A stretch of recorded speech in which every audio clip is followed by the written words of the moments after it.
Welcome to the Three Peas in a Pod. I'm Patches. I'm Petals. And I'm Petals.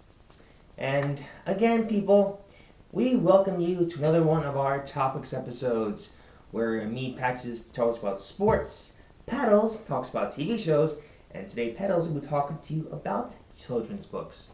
So, let us begin. On to you, Petals. Thank you, Patches. Mm-hmm. Alright, this is a recap of Grey's Anatomy Season 11 and 12. So if you have not watched the seasons up until then, I suggest you mute your ears so that way I don't spoil this for you. Alright, for Season 11, it's the first season to not have Dr. Yang in the credits or the whole season for that matter. Her replacement is Maggie Pierce. It is later revealed that she is Meredith's maternal half-sister. Shocker! Her biological father is Richard, and her biological mother is Ellis. So that was a huge, whoa moment in Grey's Anatomy history. Also during this season, Arizona and Callie end up getting divorced, since Callie no longer feels happy and feels trapped in the marriage. Near the end of the season, Derek fatally dies in a car accident, and we see how Meredith comes to terms with his passing.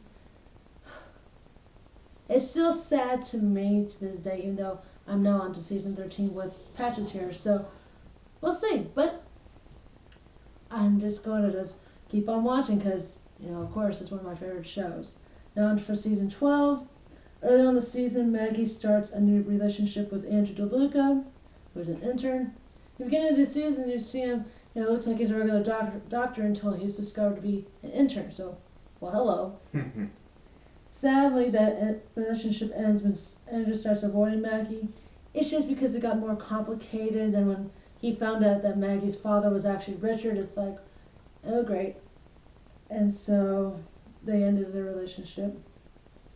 Callie's new love interest is Penny, who was Derek's doctor when he died. Now that's not fun because Meredith remembered her from the season before, and she and her never really got along and wanted to have nothing to do with her. But near the end of the season, she finally was coming to terms as a mentee bond. So they kind of got to at a point where they could become professional together and actually try to look over what happened the year before.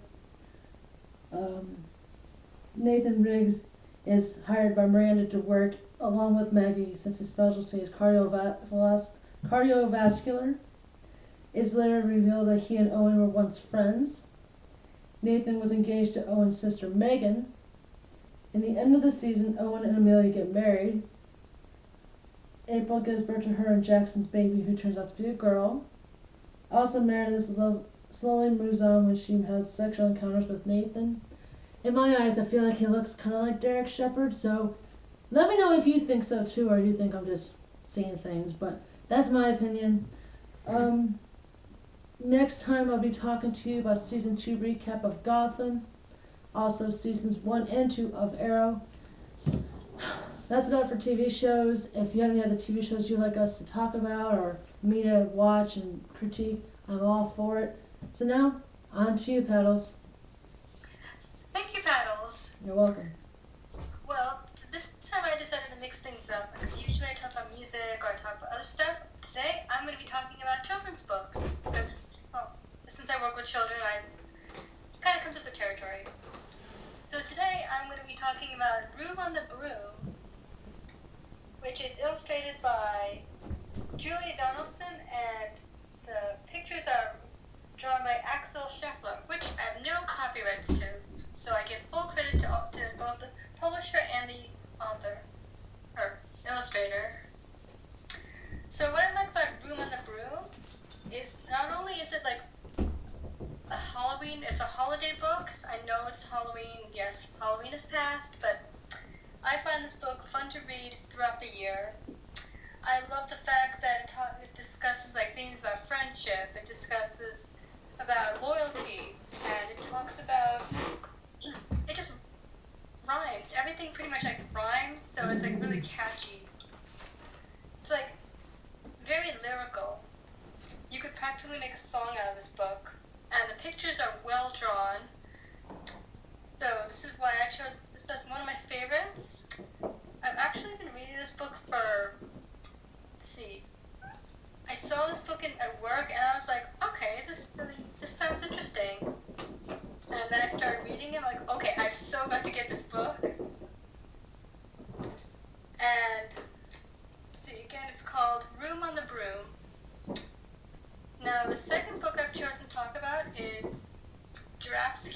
Dance. Okay. Yep. It's written by Gilles Andrea and illustrated by Guy Parker Reese. Again, I have no copyrights. I give full credit to both author and illustrator. And this book is about, well, it stars animals.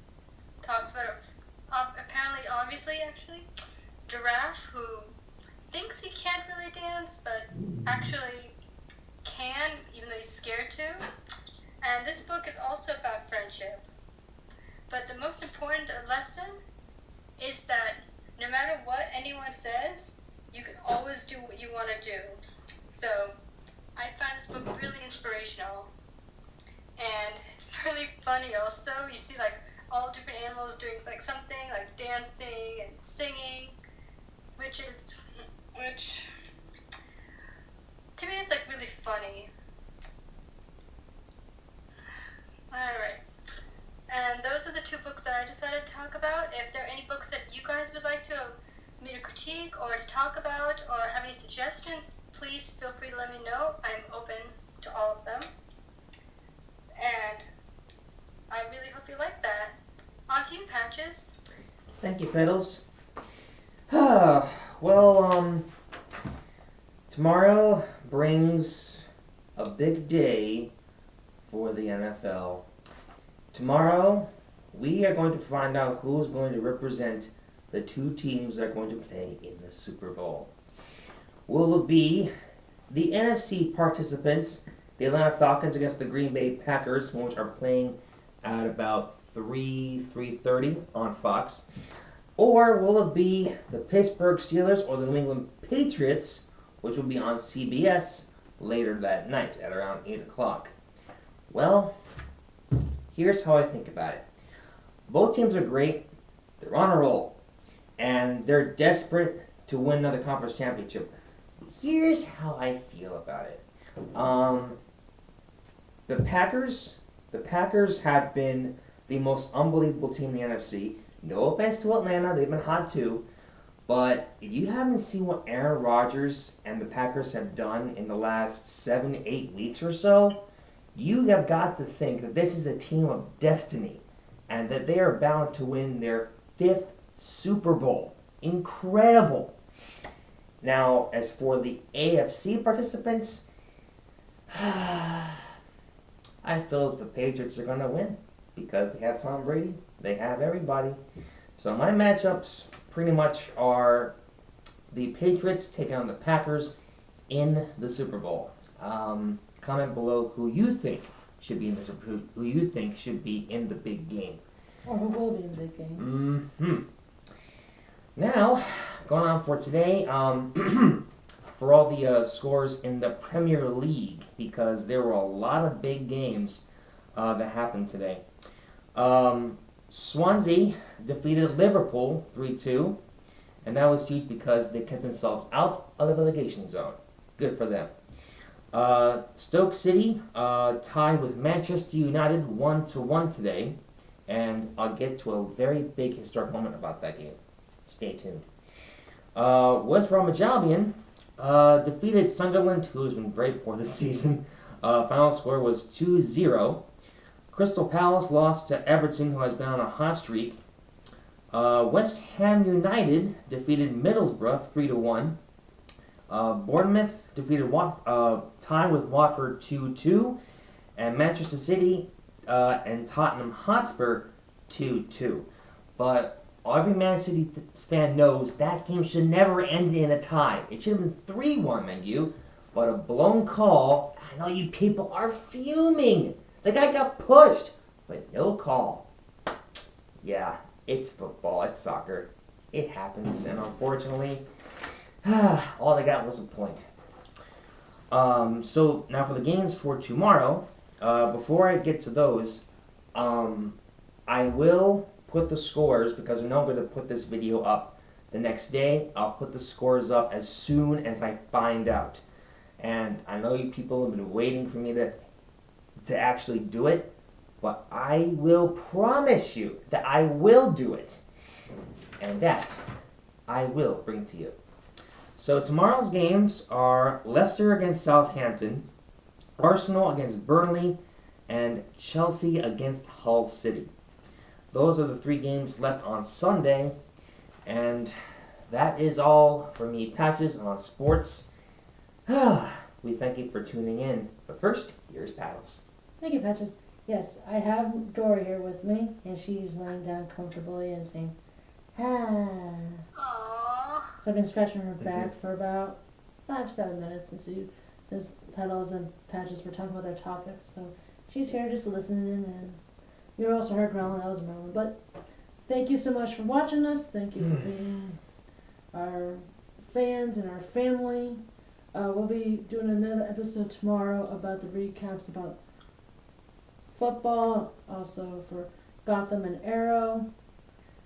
I don't know what Petals will be talking about yet, but we're going to discuss it. But most importantly, thank you for watching us as always. And I forgot to mention, congratulations to Manchester United's Wayne Rooney for scoring goal number 250, becoming England's most prolific goal scorer of all time. Big congratulations. I'll give you a clap to here. I can't really clap. I have a door on my left hand, so let's see. But that's it for now. From us, the pods, me Patches, Me Paddles. And me Petals. Bye. Bye.